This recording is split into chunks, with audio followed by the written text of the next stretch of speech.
WTI, are you getting ready to go on your next vacation? Well, if you're an overpacker like me, then you definitely want to get yourself a set of compression packing cubes.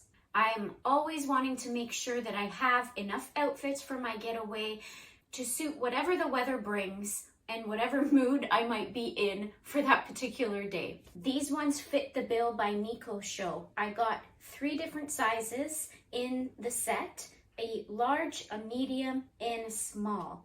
These compression cubes came in so handy. It was so easy to roll up all my clothes and fit them into each of the cubes.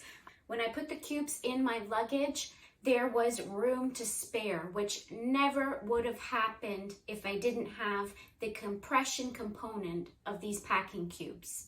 They seem to be really well made. I love the fact that the top of the compression cubes are made out of a mesh material, which makes everything that's packed inside breathable. I really found that the zippers worked well.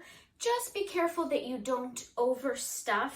I was a little over enthusiastic at first, and I put too much in my cube, and I found it hard to compress after. So you do have to find the delicate balance where you can pack lots but still be able to compress your cube without it breaking. Not only do I feel more organized, but I have a lot more space now when I'm traveling thanks to these compression cubes. And that's my point of view.